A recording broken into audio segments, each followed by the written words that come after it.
Olen nagu sihuke äri maitsega inimene, et ilmselt ma prooviks mingi sellise, investeeriks kuskile ärisse.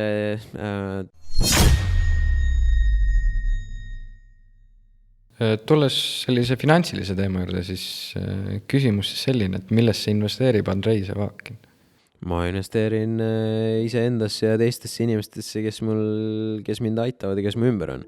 Kui see, nagu selles suhtes mina otseselt investeerimist võib igate pidi võtta, et sa investeerid kuskile aktsiatesse, fondidesse, mis iganes kinnisvarasse, et antud hetkel, mul olid kunagi tegelikult mingid aktsiad isegi, aga ma müüsin maha, ma ei ole tegelenud väga selle poolega. Ja praegu on lihtsalt see, et kui mul miskit kuskilt tuleb, siis on kohe, kas ma üritan midagi upgrade ida, ma üritan kuskilt kedagi sebida, kes võib-olla teeks midagi ära, ja lihtsalt nagu ongi, lihtsalt panustad kõik selle endasse tagasi, sest ma tean, et kui ma kõik see, mis mul teenitud tulu on, ma panen nagu enda alla, ma tean, et see lõpuks lihtsalt tasub ennast pikemas perspektiivis nagu tasub palju suuremalt veel ära ka. Ja ongi minu investeeringud on praegu nagu enda alla ja siis nende alla, kes siis põhimõtteliselt oma tiim, et me saaks nagu veel rohkem nagu areneda. Aga eks kunagi hakkab, ma arvan, mingi siukse asjalikuma asjaga tegelema, et mingid sellised finantsiline pool on ja see business pool, et eks näeb, aga see on siuke, ma arvan veel, ma ütleks isegi augtulevik võib-olla kunagi varsti hakkab sellega ka vaatama, et jah. Mis need asjad võiksid olla, et mis nii-öelda, mida sa veel tahaksid nagu ette võtta, millesse investeerida, et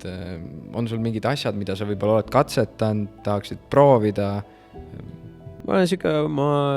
olen nagu siuke äri maitsega inimene, et ilmselt ma prooviks mingi sellise, investeeriks kuskile ärisse, teeks kuna mul on tegelikult endale vaata selline mingi bränd kujunemas on ja mis iganes, tegelikult selle saab juba businessiks teha ja sealt nagu edasi minna, et variante on palju vaata, aga ma pigem nagu, kui kunagi peaks mingi siuke asi hääbuma, mis mul praegu on, siis ma ilmselt